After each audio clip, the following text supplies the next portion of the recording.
બોલીએ કૃષ્ણ કનૈયા. ભગવાને વૈરાટ સ્વરૂપ દર્શન યોગ 11મા અધ્યાયમાં કહ્યું છે,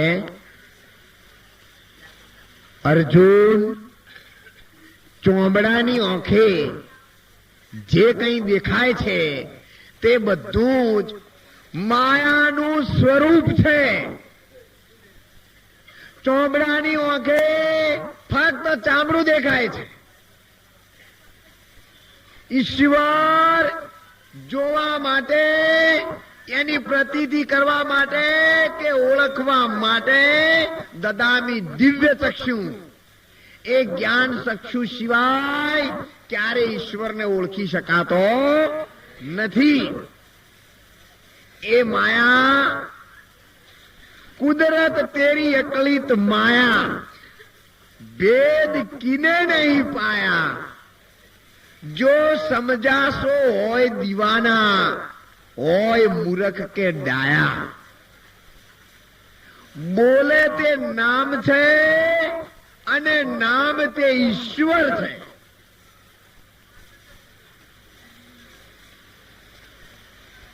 બોલે અને બોલાવે તે નામ અને નામ તે ઈશ્વર.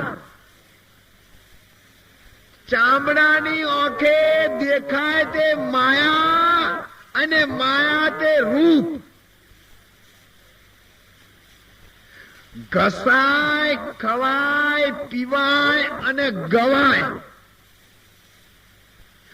એનું નામ છે ગુણ અને ગુણ તે જીવ. નામ, રૂપ અને ગુણ એને બાદ કરો એટલે નીકળે જીવ, ઈશ્વર અને માયા. નામ, રૂપ, ગુણ, નાશ. ચોથું પદ અવિનાશ અને ચોથા પદના ભેદને જાણે તે હરિનો દાસ. અને એના જાણવા માટે સંતોએ કહ્યું છે, શ્યામળિયાની સાથે રે સુરતા તોલ રોલ છે.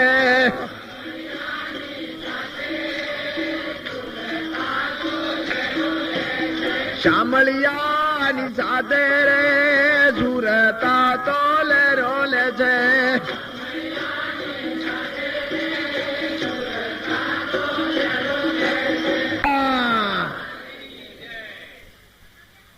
થોથા ને પોથા એ बाता संतो देखन की येगी कहने में नहीं आवे. मरने पहले जो मर जावे वो ही रस्ता पावे. भले પછી તમારી ઉંમર 5 વર્ષની હોય, 25 વર્ષની હોય કે ભલે 100 વર્ષની ઉંમર હોય,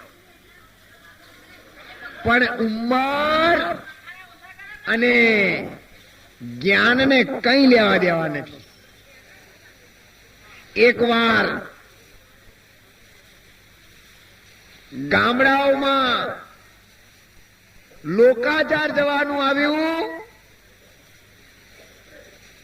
ત્યારે ચાલતા જવાનું હતું. એ જમાનામાં સમી સાંજે બધા નીકળ્યા. પુરુષો પહેલા નીકળ્યા અને ત્યાર પછી બધું મહિલા મંડળ બહેનો નીકળ્યા. જ્યારે ગામના ગોંદરે આવ્યા ત્યારે એમણે નક્કી કર્યું કે આ બધા આવ્યા છે, પણ હજુ સમજુમાં નથી આવ્યા. તો સમજુમાં વગર નહીં ચાલે. નવા ગામમાં વ્યવહારની કોણ સમજ આપશે? સમજુમાને લઈ આવો. ત્યારે એક બેન કે સમજુમાં આવે, નહીં આવો. કેમ? પહેલથી કહેવું પડે. તો તમે જાઓ તો ખરા. એક બેન આવી, બા તમે હાલો ને, બધા તમારી વાટ જોઈને ગોદરે બેહી રહ્યા છે. એ કોઈ ના આવે, હેડતા પગલે હવે ડાપણ કરવા આયા છો. સમજુમાં 100 વર્ષો કાઢ્યા છે અમને બધી ખબર પડે છે. તતન દાડાથી જવાઓ લે બધા આમ કૂદકા પડતા હતા. જેમાં સમજુમાં યાદ નતા આવતા અને હવે ભીડાઈ રહે એટલા આયા છે. નથી આપવું જવો તમે તાર. બેન તો પાછી આવીને સમજુમાં ના આવ્યા. એક બેન કે તમે કોઈ બોલશો નહીં, સમજુમાને લાવવાનો તરીકો મને આવડે છે, પણ તમે બધા અહીંયા બેસેલા રહેજો, કોઈ હલશો નહીં. બરાબર. બેન પેલા એના વાડામાં ગઈ, 2-4 પૂળા હાથમાં લઈ આવી ઘાસના. સમજુમાં નજીકમાં બેઠેલા હતા. એ સમજુમાં હું એને લક્ષ્ય ના આલ્યું અને છૂટા ઢોરણ નાખે. અરે આ ઢોરાને ચાર નાખવાનું ને એ ચારના પોટલા ઘાસ લાવવાનું રોધવાનું બધું અમારા ઘરવાળા અમને હું પૂછે. અને આ મેલ્લા વાળાને સમજુમાને લઈ જવાનું. આ 3 દાડાથી કામ મને શું આપેલું છે? ટાઈમ વગર નવરાશ વગર હું ક્યારે કહેવા જાઉં? લાખ રૂપિયાનો ઠપકો આવશે મારે. સમજુમાં આપણે હો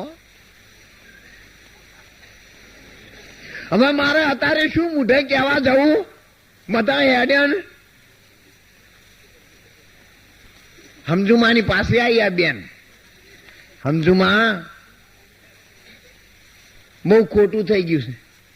3 દિવસથી તમને સમાચાર કહેવાનું મેં જવાબદારી લીધી હતી, પણ શું કરવું, આ ઘરવાળાને મને કોઈ હુજવા ના દીધું.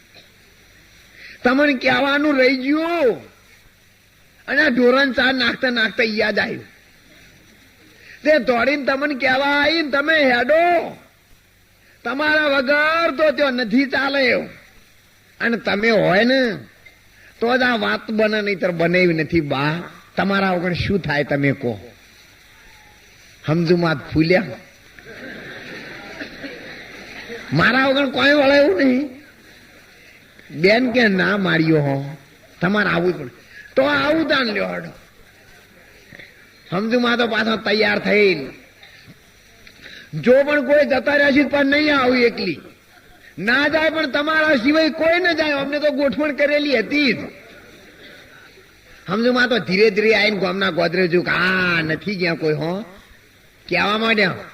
જાઓ કે જાઓ તાણે મારી થઈ થઈને દોડીને આવ્યા હતા. જે નહીં ગયા હોય ગોદરે હોમાં ગામના ખબર ના પડે, ડાપણ થઈ ગયા છે આજકાલના મોય. આદુ ના ત્યાં હડતાઈ જાય તરત વાળો બોલે, તરત વાળો બોલી જેમ 3 ભવન ડોલે. ત્યારે સમજુમાં મોરી થઈને નીકળ્યા. સામેના ગામ પહોંચી ગયા. પુરુષો પેલા ગયા ગામમાં. બહેનો પાછળથી જાય. ગામના ગોદરે પરોડીએ પહોંચી ગયા. હું હમી હોતી હેડેલ પરોડીએ પહોંચ્યા ધીરે ધીરે. ગામના ગોદરે એક મોટો વર ઉભેલો હતો અને તેની નીચે એક જમાત વાળાનો હાથી હતો. ઓલા બૈરા બધા નાની ઉંમરના હતા. એમણે કોઈ દી હાથી જોયેલો નહીં. ત્યારે એકબીજાને પૂછવા લાગ્યા આવું શું છે? કોઈને કહ્યું નહીં. ત્યારે એક બેન બોલી કે આપણે શા માટે મૂંઝવણ અનુભવવી પડે? આપણી સાથે આજે 100 વર્ષના સમજુમાં બેઠેલા છે ને, એમને પૂછો, બધો ખુલાસો લાવશે. સમજુમાં આ પેલા વડની નીચે છોડે શું ઊભું છે? સમજુમાં એ કાઠું કરી જોયું પહેલથી. એની જિંદગીમાં નતો જોયેલો આથી. કે તમે કોઈ દી જોયેલો નથી? ના. જુઓ તો આ 4 સીધા ઉભેલા રહ્યા, એ 4 પોર છે. આગળ પરોળિયું લબડે છે, ઝલક ઝલક. અને આ રાત આ ગામમાંથી હવે બીજા હેડી છે.